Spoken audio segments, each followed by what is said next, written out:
it's not a little thing to say that there are many people out there talking about Abe Wagner and Leonard Campos and Marian Weisberg because they learned these concepts.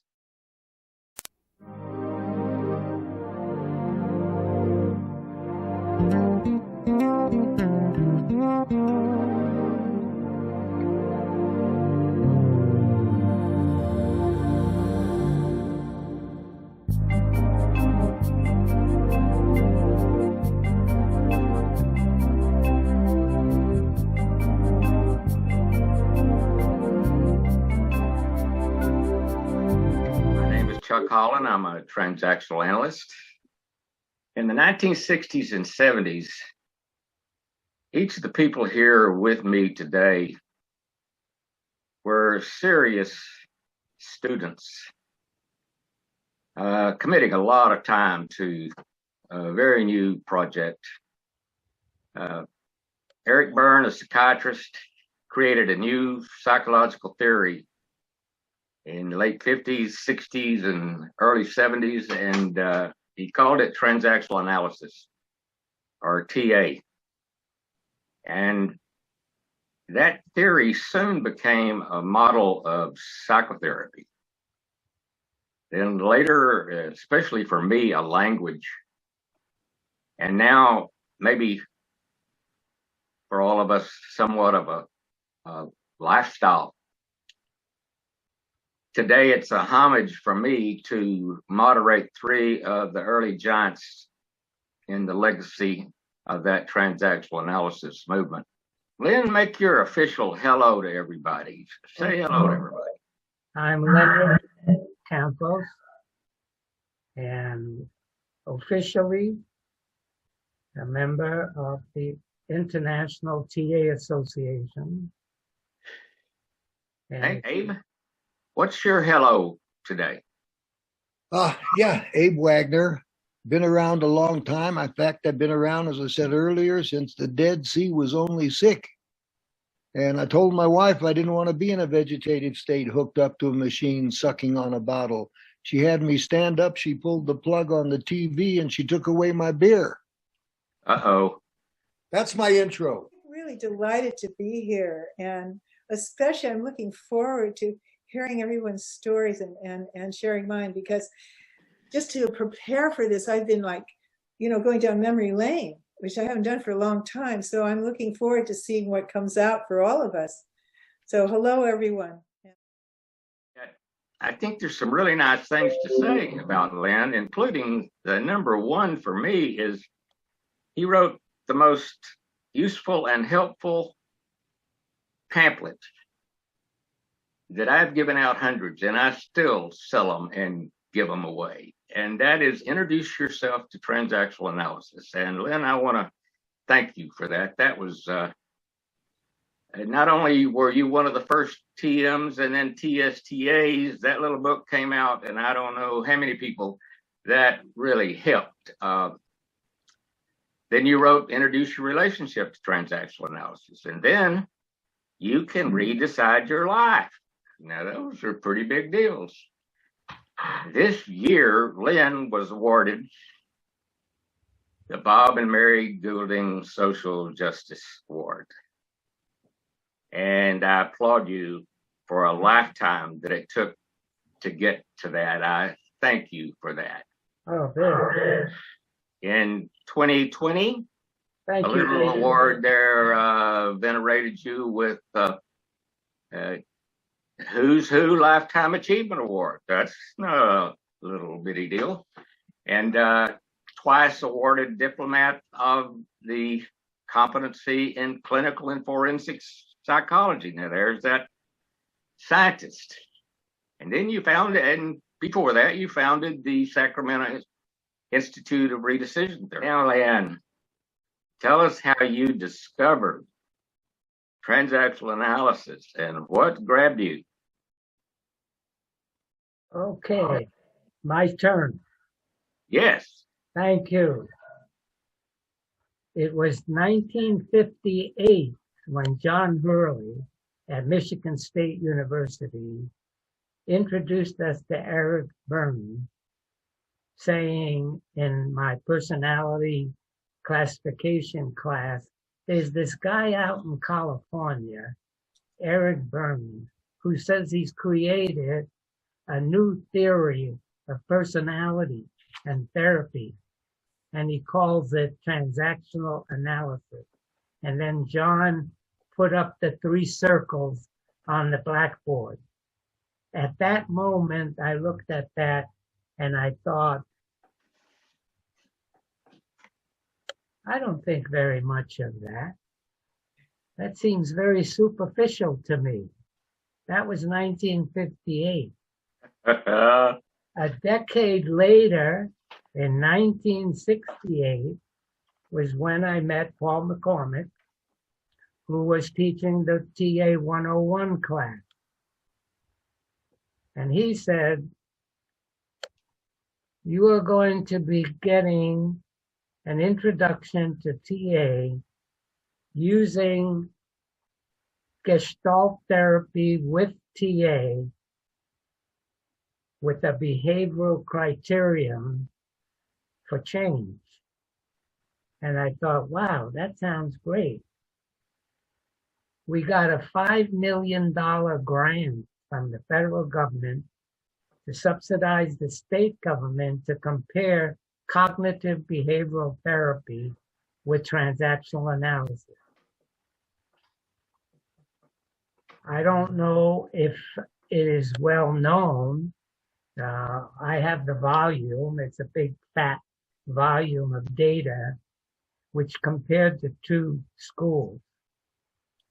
The kind of TA, though, that we had required us to go first down to Carmel, then to Coyote, then to Mount Madonna to get training with the Gouldings on Mount Madonna.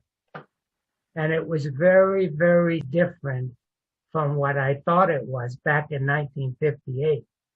Yes. It's a very powerful tool that I learned. So I wonder if you want me to go to the second part, or did I give you enough of a introduction to how I first got into TA? I'll ask you about the training. Part of what I'm interested in right now is what in the theory, as you began that study and going to those places, what in the theory or the model or the lifestyle or whatever, what jumped out at you and grabbed you? What attracted you? Mostly because it was socially oriented. It had to do with group behavior. And I minored in sociology when I was in college. So I was attracted to any theory of group behavior.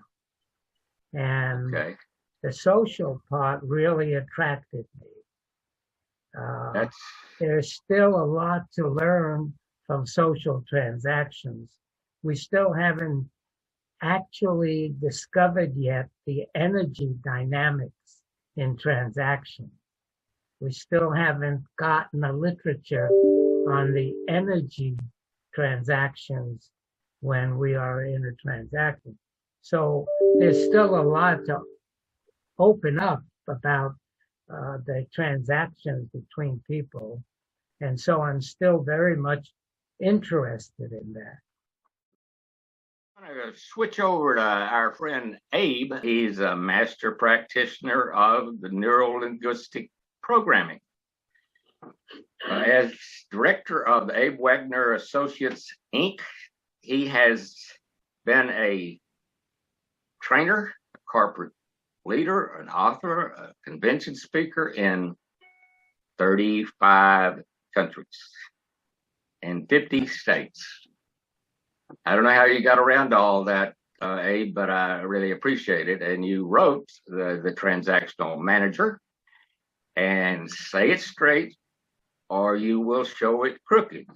And Abe also was honored with the M&M Award, which is named for Mary Goulding, the co-founder of Redecision Therapy, and Muriel James book, another one very similar to yours, Lynn, that I gave many, many copies of, Born to Win. She wrote with Dorothy Youngward. But congratulations, Abe, on that. And for those of us who know him, he's a very serious man, and he's very funny. Abe, tell us how you discovered TA and Eric Berne, and what really was the most attractive thing to you. Roughly 1970, I went to a party and we were folk singing, and I had just started a full-time therapy practice with a psychiatrist. And I'd had experience doing group therapy with parolees for a number of years in a group setting. And I was excited because I left my community center job. I was excited to get onto anything I could. So here we are, folk singing in a party, and sitting next to me is John Weiss, Dr. John Weiss. And he said to me, "Do you know anything about transactional analysis?" And I said, "Sounds too difficult to me." He said, "No, it's not. It's really very interesting. We're going to be doing an introductory workshop. Would you be interested?" I said, "Well, yeah, I guess so." And then I didn't call him back. And he called me and he said, "You said you'd be interested, but I haven't heard from you." I said, "What was that again?" He said it was transactional analysis, and I and Warden Rymel are going to be doing a 101 workshop. And I would like to invite you to it. I said, "Geez, I'd be very interested." So I paid for it and I went to it and I said, "Geez, I love this."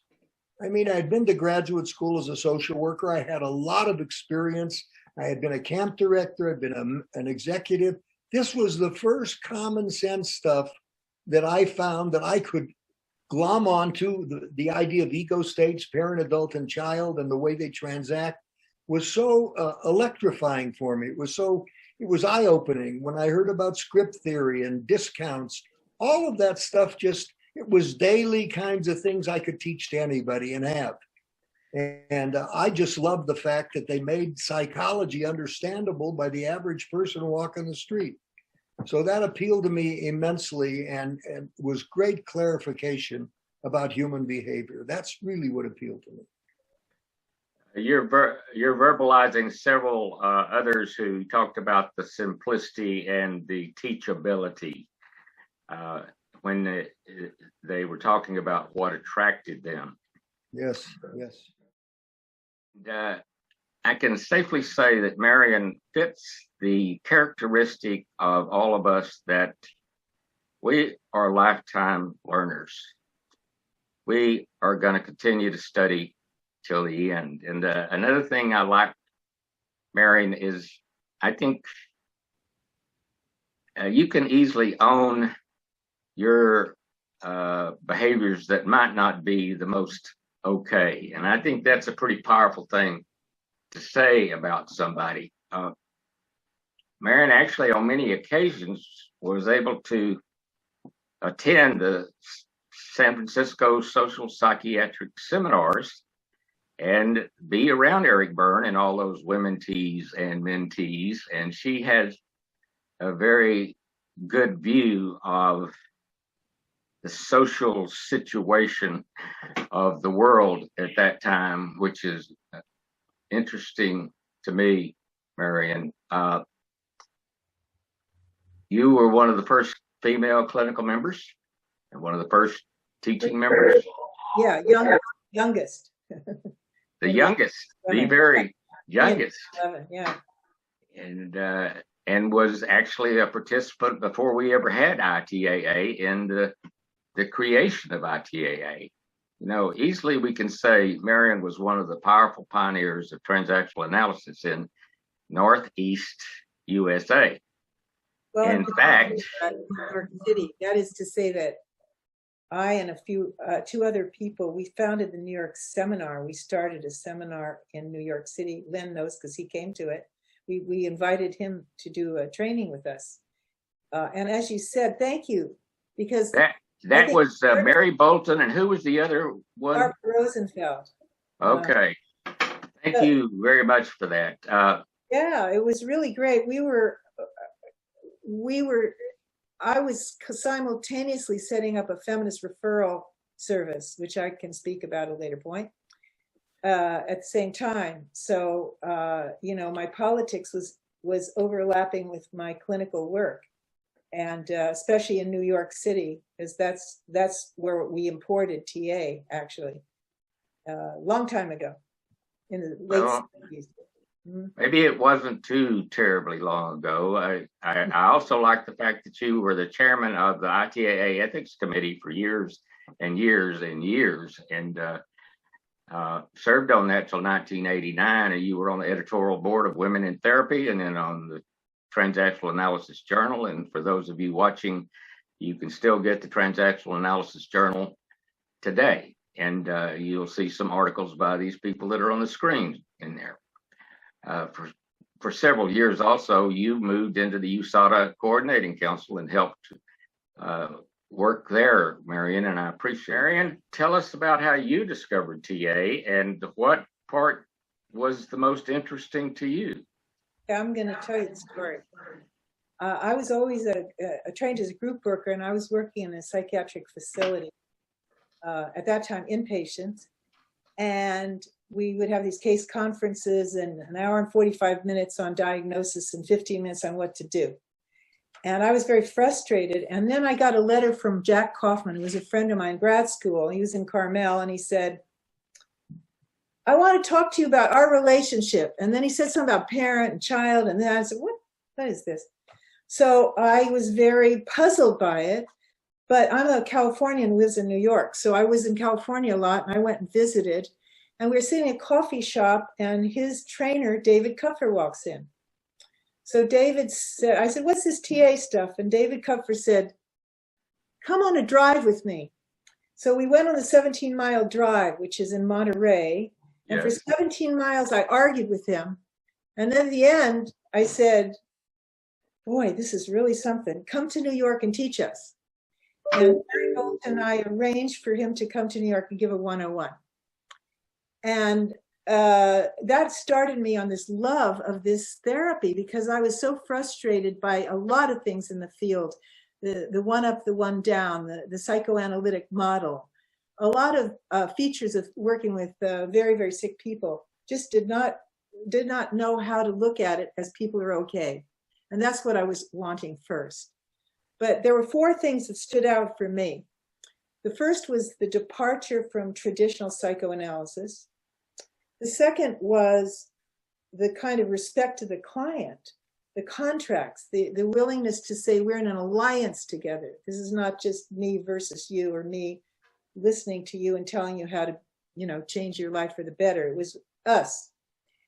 And so you give people a fair deal. And I really like that too. And also, as we all have been agreeing, the language was something that was transmittable to anybody who could understand English. You know, they could get these concepts, and right away we were off and running. Thank you, Len. Very true. That little leaflet that you made, I can't tell you how many people I passed it out to, because it was a simple way to understand this language, and people really, really took to it. I was interested in being the best clinician I could be, and also in making people have a better life.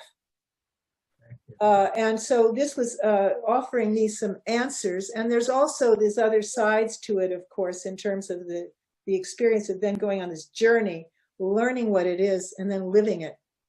So that's how I started. And there were other things that interested me, like how quickly you can cure someone, or how you can be in the here and now, which is what David Kupfer taught me, is work in the here and now. That's where the action is. So that was the beginning of this lifelong journey, really, to this practice and this way of being. You're describing, Marian, what I've seen about you over and over, and that is that you're hungry for information and ways to operate that you know work. I really appreciate that about you. I'm interested in learning. I think we all are. We wouldn't be sitting here right now, you know, because science is also about how you observe, what you observe, how you observe. So here we all are, how many years later?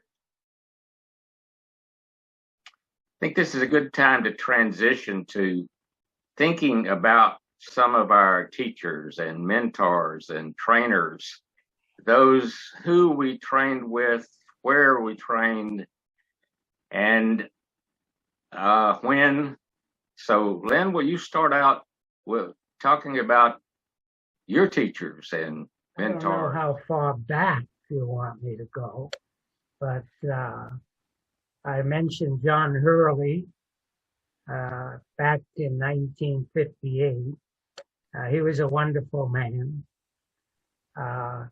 But basically, after my TA 101 class, which I credit Paul McCormick with, because he introduced us to it, and we wrote the booklet together, and then he dropped out because he got disenchanted with a lot of the people in ITAA.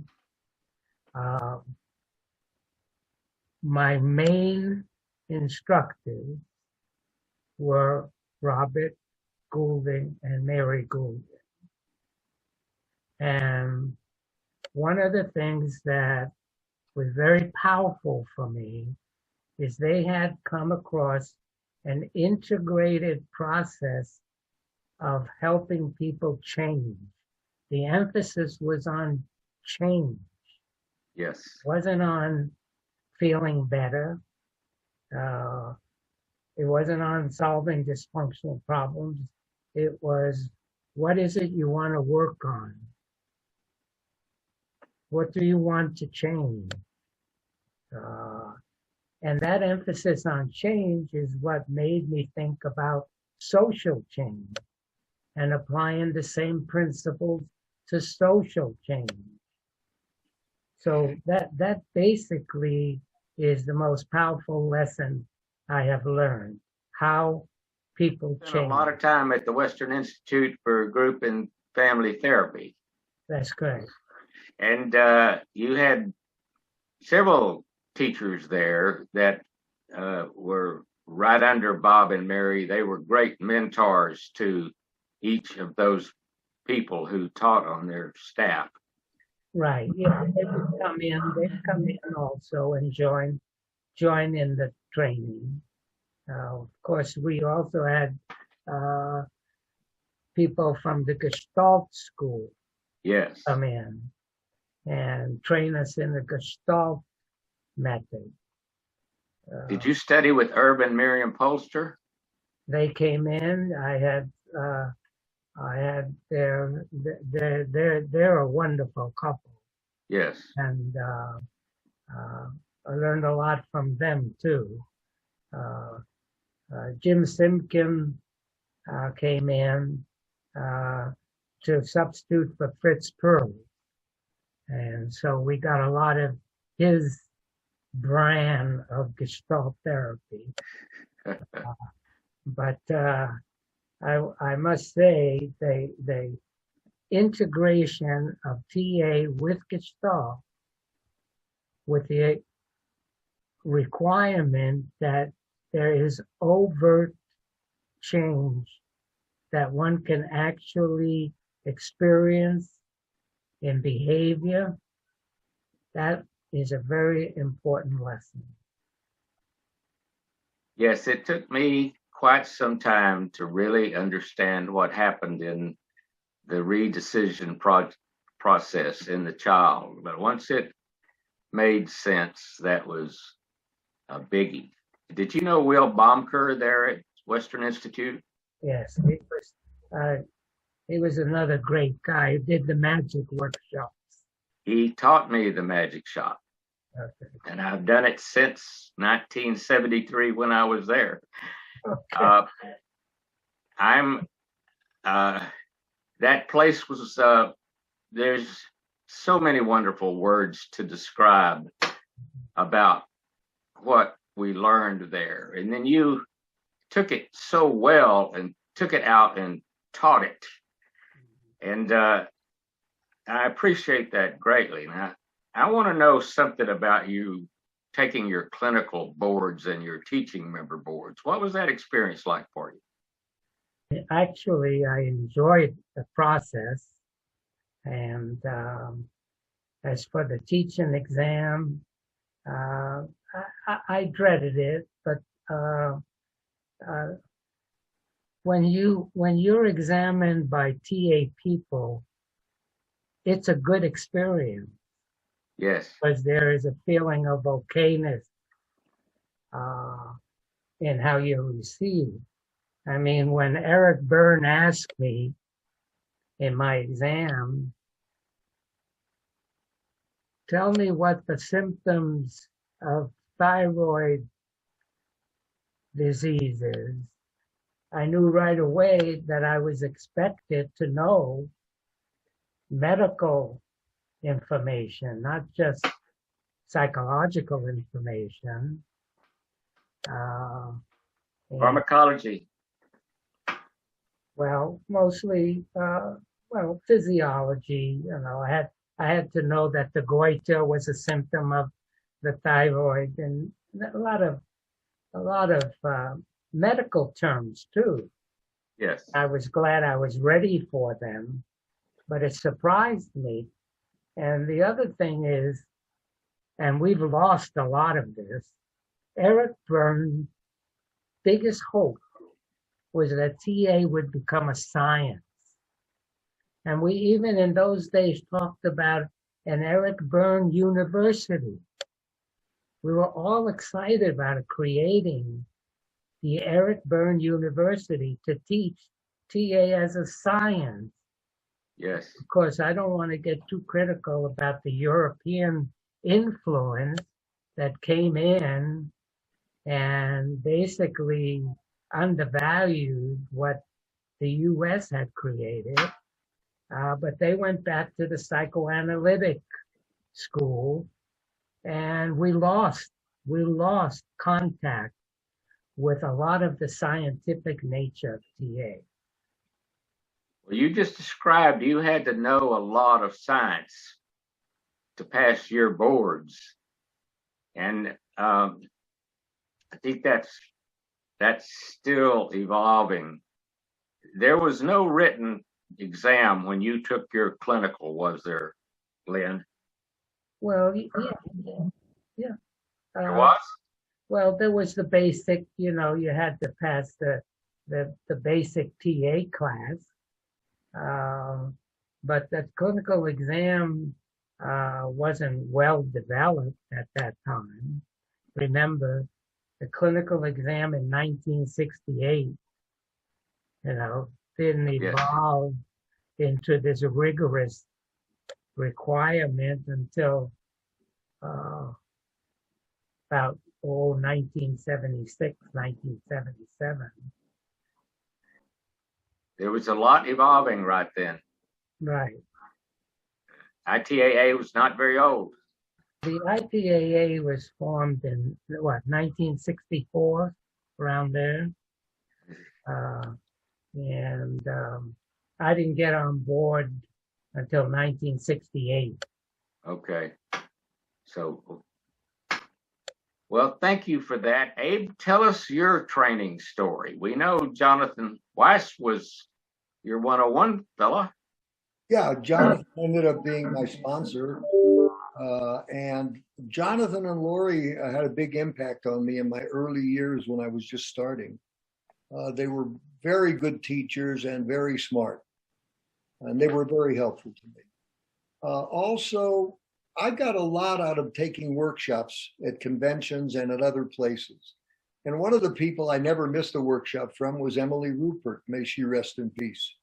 She was a fabulous therapist, and I learned so much from her, and I would never miss a workshop. And I'm blocking on the name of the woman who's so big in education, still around, and I'm blocking on her name. Help me, somebody. He'll come in a minute. 3 things happen when you get older. First is your memory goes.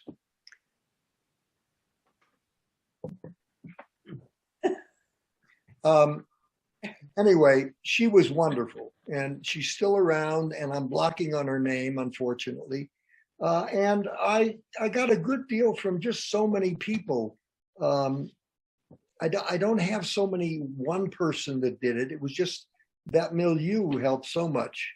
And I learned from this one and that one. I learned took Richard Erskine's stuff in the early days. I'm just trying to think who else influenced me. I'm big in neurolinguistics. In my training, I don't teach that much of it, but Jan Prince, who's a woman that's just fabulous, was great for me in neurolinguistic programming.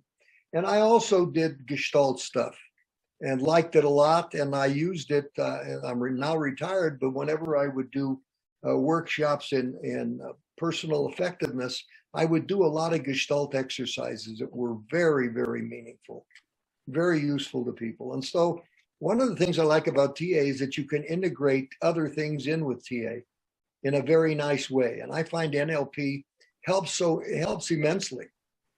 They say some of the same things in another way. Like the simplest way to really transact beautifully with people is to pace and lead, to imitate and to be a good listener. And all of that stuff is very useful to me. I'm very practically oriented. So I talk about how to be a good listener. I talk about how to confront people, and I talk about ways of doing that so that people listen versus feeling hurt or getting defensive. And much of that has come from so many people that I really have a hard time identifying 2 or 3 or 4. Maybe that's about all I can do. Now, tell us about your boards. The clinical board went very well. When I did I then wanted to do the teaching member board for organizational stuff. And there wasn't much of that going on at the time. Right. So I didn't pass the first one. And part of what was going on in those days too was people not living TA. They understood it intellectually, but there were a percentage of people who didn't live it in the way they behaved daily. And some of the people on my board were like that. And I didn't pass the first one. The second one I passed with no difficulty. Hear my story too? Yep. Yes, I do. Well, first of all, I took my boards in 1970 and in San Francisco, and Eric had just died. So there was a terrible mood there. And I had just been learning haphazardly because we didn't have a training program anywhere there in the East Coast. And what we did, like Abe, we just imported people. We learned here, we learned there. We picked it up through workshops, stuff at the conferences, but it wasn't a consistent training program at all. And, you know, the board everybody was standing at the bar in Carmel, and a few people would go together and say, all right, we'll be a board. It was kind of like that. So I passed it conditionally because they liked me, but they also didn't think I knew quite enough. And, you know, to some extent, I think they were right. I find it kind of humiliating, but the good news was that it was recommended to me to pick a couple of people to continue my learning. So I picked Bill Collins and Fanita English. And since Fanita was in Philadelphia, I would take a train every few weeks and I'd go down and sit in her training group. And then I would talk to Bill Collins on the phone, and it was wonderful. So they both endorsed me after a while. And I think part of why being in New York, represented to the community something a little bit more, I don't know if you guys agree with me about this, but I felt a lot of pressure to bring TA to New York because Eric had a problem with the psychoanalytic establishment there. And this young woman, you know, I and Mary Bolton, we're going to take New York with TA. So there was a lot of pressure that I felt to be doing more faster than I think ordinarily would have been the case. It was any other location. But then after I got my clinicals, I and a few other people created an institute, a training institute where we were training people in clinical work. And then in 1975, I took my boards and I trained with Emily and Richard and we were all in the same group that was working toward our TA boards. I believe I was already a TSTA and I was on Richard's board when he passed his boards, which was, you know, a few months after me. But I sailed through the teaching stuff because I really had a lot more support and I just felt more grounded in what I was doing. And so it ended up being a kind of good experience for me. And then shortly after that, TA colonized, ITA colonized. We went to Europe. We were going to teach people in Europe now about TA. As you know, Len and Abe, having been exposed to this, the outcome of this was that a bunch of us would go over to Europe and train people for a while because they really wanted the knowledge base that we had. And then eventually, you know, the Europeans, as you said, Leonard, I think that was so important, which was that they kind of crept into the psychoanalytic direction. And what I noticed was that when we were doing TA earlier, it was fun. You know, we joked a lot. There was a lot of humor. There was a lot of goofing around. It was sexy. And as the TA became more serious, and as the board system and the training system became more operationalized, there was something in the spirit in the next generations, I think, that changed a lot, which is maybe why the relationship to a trainer is such an important thing, because the trainers were the ones who introduced us in the first place. And they always have a special place in our heart because they were our teachers. So I'm glad that we're honoring them too, because, gosh, you know, when I think about what I've learned from Fanita just alone, it's just extraordinary. And our generation, I think Emily, for example, Abe, was a superb a therapist also. I totally agree with you. And I was just, you know, learning from everyone and teaching people at the same time. And so that period of time up until 1975, 1976, I think was a very, very important time of the growth of theory, in spite of the fact that David had died in 1970, and David Kupfer, my beloved teacher, died in 1971. So these two beacons of light, in a sense, expired very early, and then others had to move forward and move the whole movement forward in a certain kind of direction. What the direction was or is, perhaps we could discuss that a bit. But I think that I want right now to chronicle those particular years up until about 1975. First, because we all lived them, and secondly, because I think they were very important developmental years in the TA community. Nicely said. Very nicely said. Do you Yes. do you agree with me also from your experiences as well? Yeah, agree. Agree. Yeah. You mentioned these various people. I never knew David Kupfer, but so many of these people that you mentioned, they've all influenced my life. Yeah. Yes. Steiner's influenced my life. Fanita English, no question about it. Yes. Hedges Capers. Hedges, Also. wonderful guy. Absolutely. Beautiful Right. human being. Yep, I really agree. is a holy person. Beautiful. Yeah.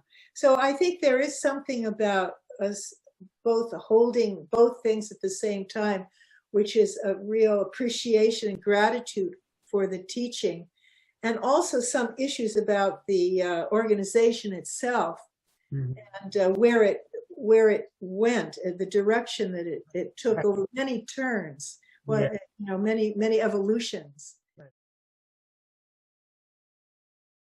You know, Pam Levine was on Zoom 3, and she began us talking a lot about the gender equality issues and how, you know, our training and everything was not perfect.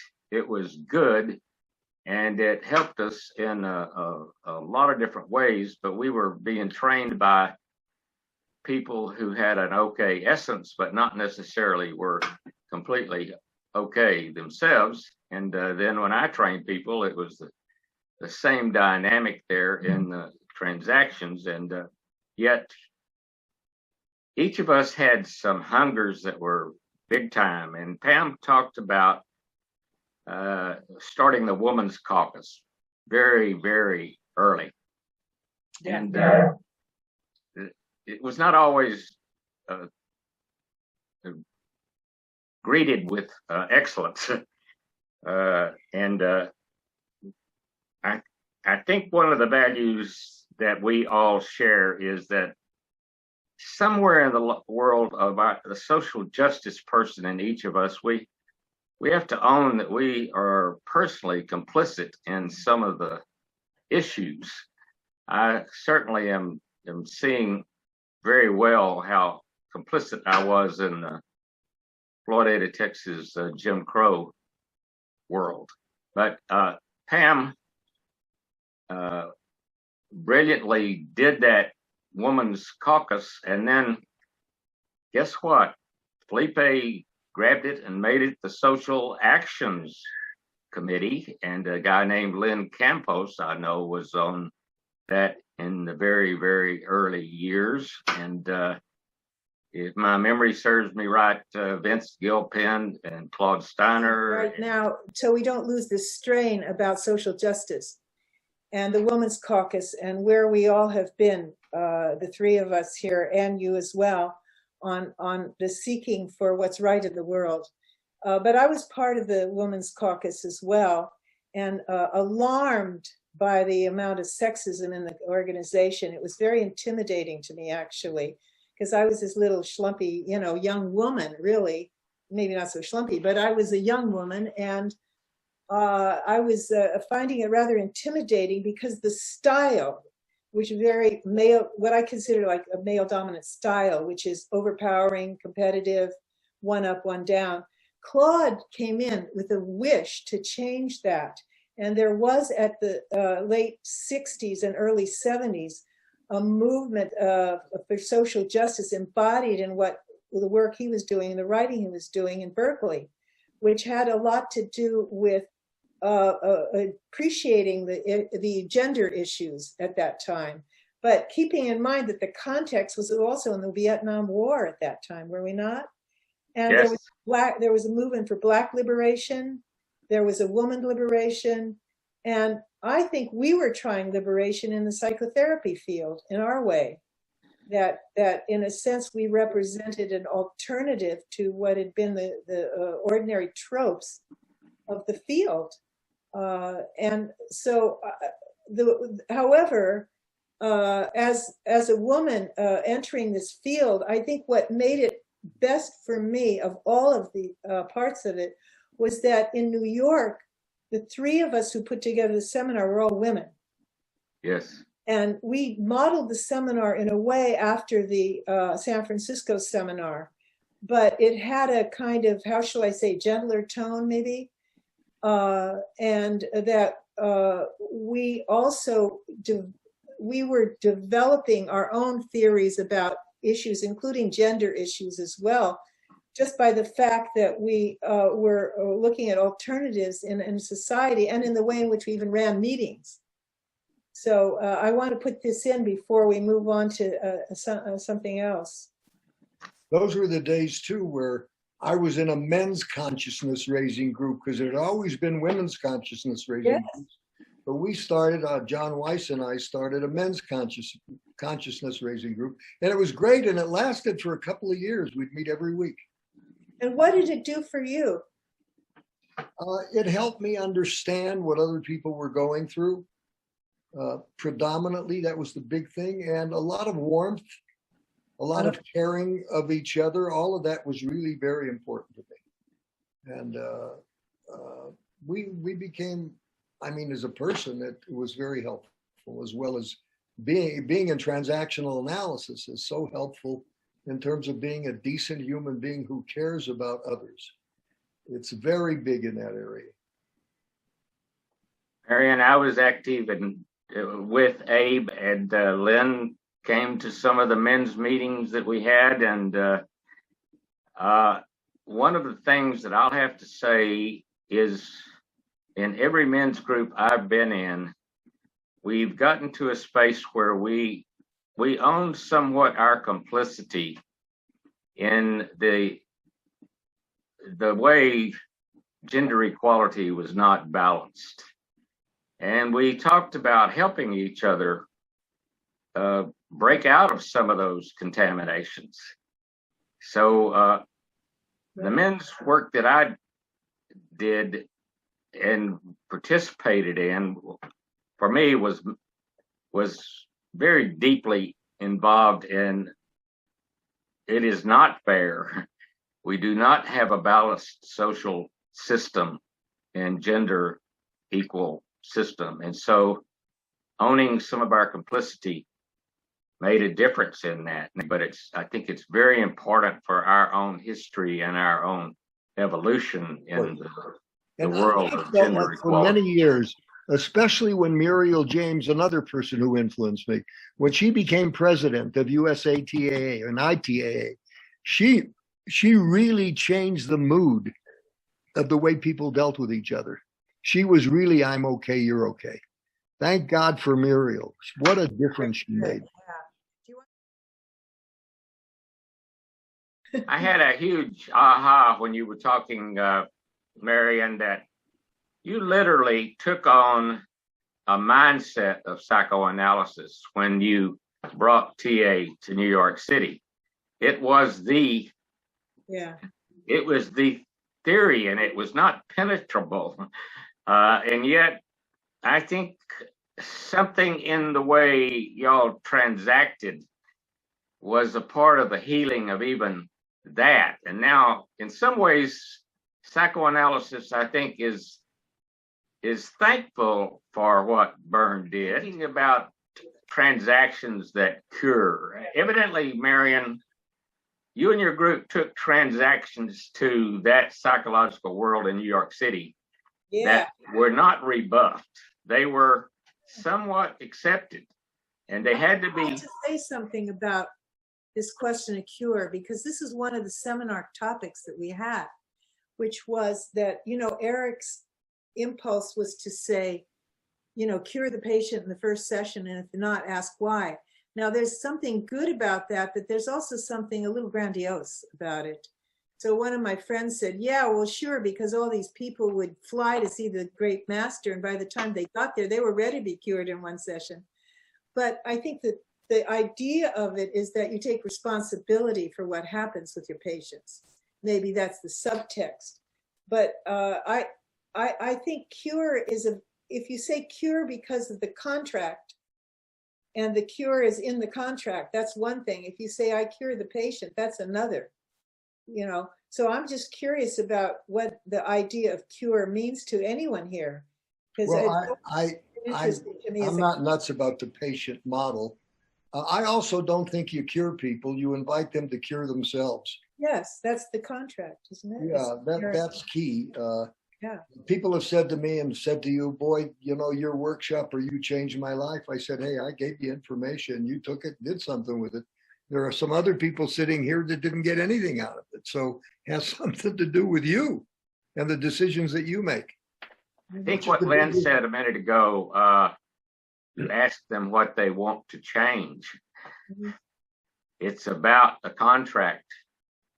I want to change this. Yep. The whole world of belief. Yeah, let's not forget the times, okay?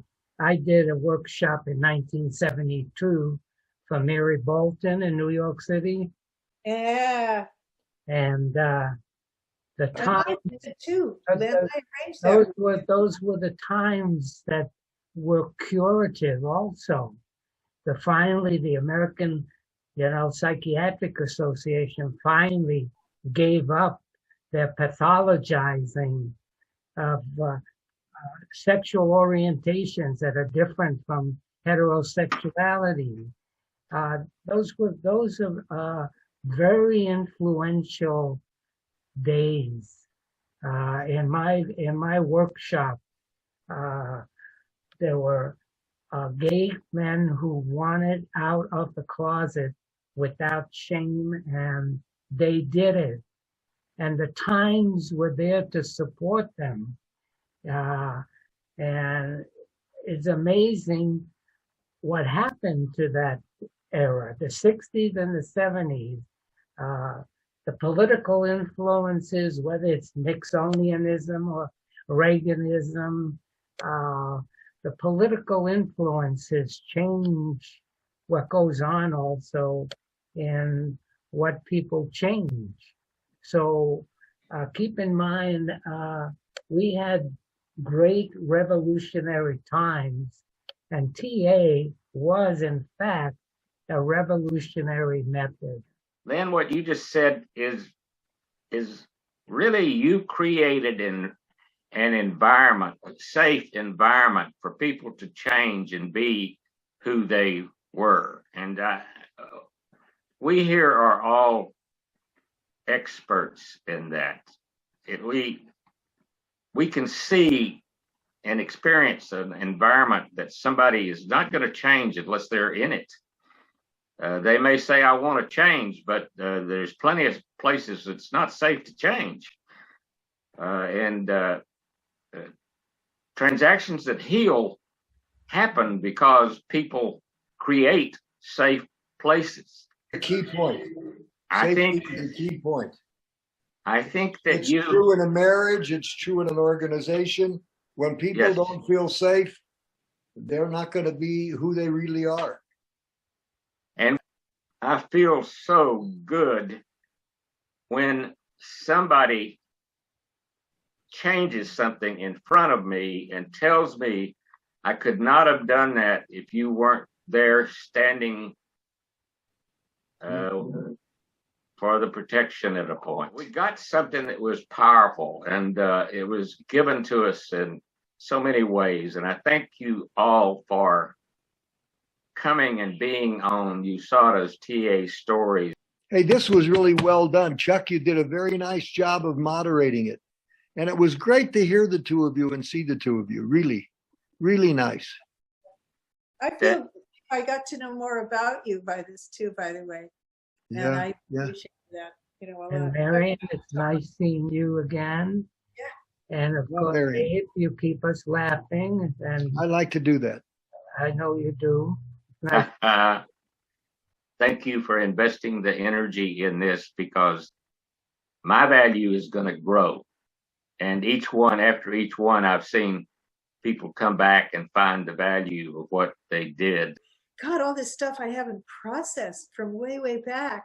And it was a little daunting. Not all of it was real fun, There was some of it was kind of sobering, but nevertheless, you offer that opportunity, And I think for all of us, when we're older and we're recounting our life and our history, we share something that's so valuable and important that we came of age at the same time. So thank you for doing that. Okay. That's a great statement to end. And I love you all. We'll see you later. Love you all too. Take care. Bye. Bye. With gratitude. Thank you.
I want to thank you, Chuck,